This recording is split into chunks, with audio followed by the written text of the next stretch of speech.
Pernah nggak kamu merasa agak asing hanya karena kamu nggak ikutan tren?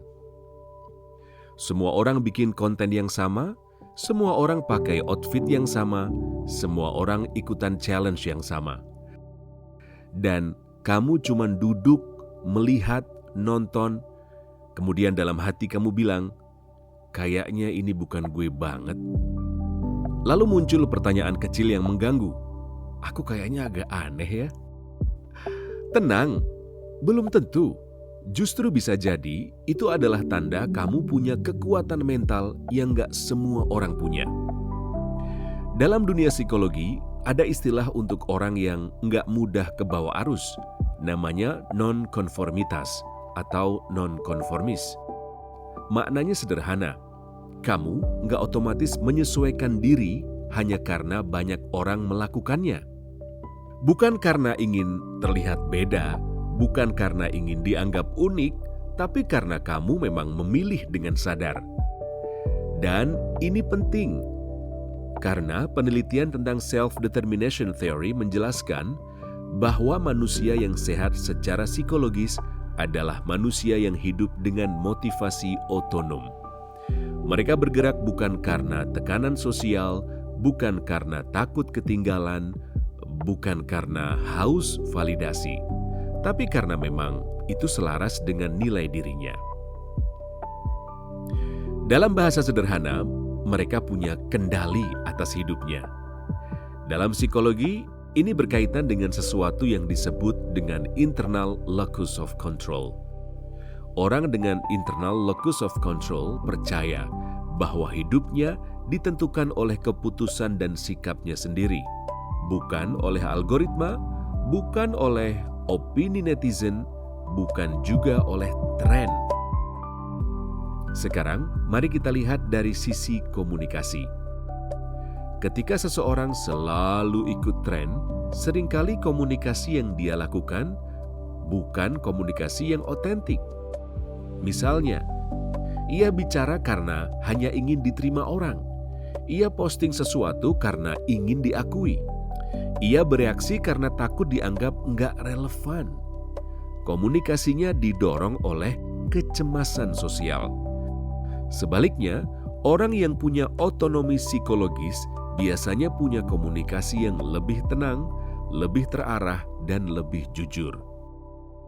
Ia nggak merasa harus selalu bicara, selalu berdebat, selalu update, dan justru karena itu ketika ia bicara, orang mau mendengarkan.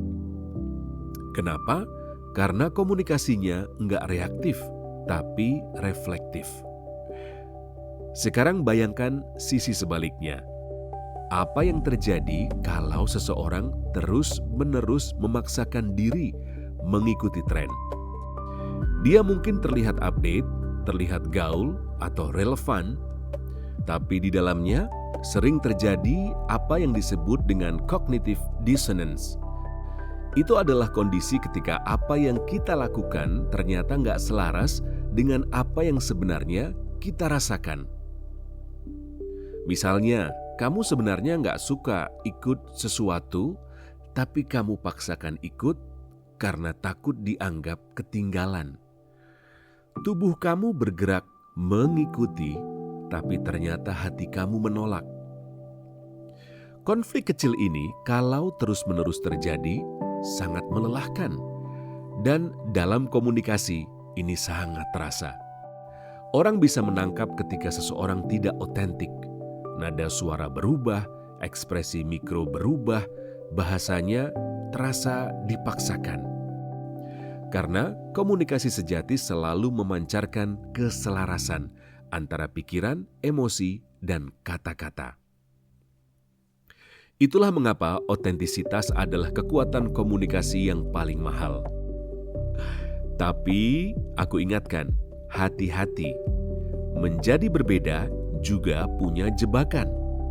Ada orang-orang yang menolak semua hal populer hanya karena itu populer. Hal ini disebut contrarian bias. Ia nggak ikutan tren bukan karena sadar nilai dirinya, tapi hanya karena ingin terlihat superior. Sebenarnya ia tetap dikendalikan oleh tren, hanya saja arahnya berlawanan. Kalau semua orang ke kanan, dia sengaja ke kiri.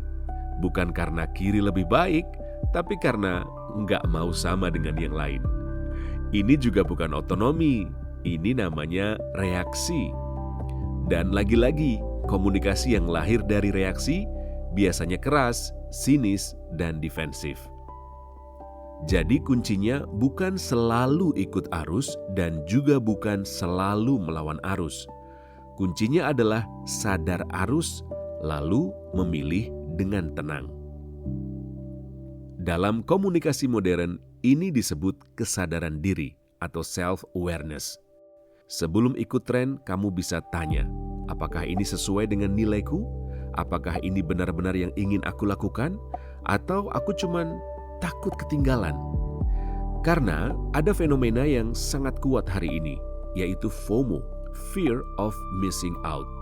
Takut nggak ikut, takut nggak dianggap, takut nggak update, takut nggak relevan, takut ketinggalan. Padahal relevansi sejati nggak lahir dari mengikuti semua hal. Relevansi lahir dari konsistensi karakter.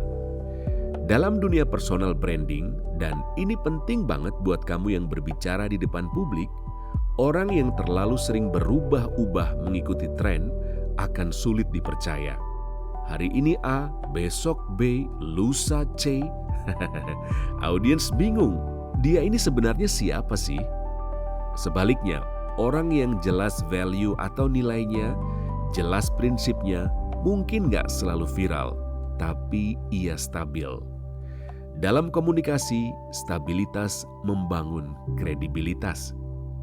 Ingat satu hal ini baik-baik, popularitas itu cepat, tapi kredibilitas itu organik. Dan yang organik biasanya lebih kuat. Maka seni menjadi berbeda bukan soal ingin tampil unik atau nyentrik, bukan soal anti-mainstream demi gaya, tapi soal berani setia pada diri sendiri. Kalau kamu ingin mencoba sesuatu yang viral sesekali, silahkan. Selama itu lahir dari rasa ingin tahu yang jujur, bukan dari ketakutan sosial. Karena pada akhirnya, hidup ini terlalu singkat untuk menjadi salinan dari orang lain. Dan komunikasi yang paling kuat bukan komunikasi yang paling ramai, tapi komunikasi yang paling otentik.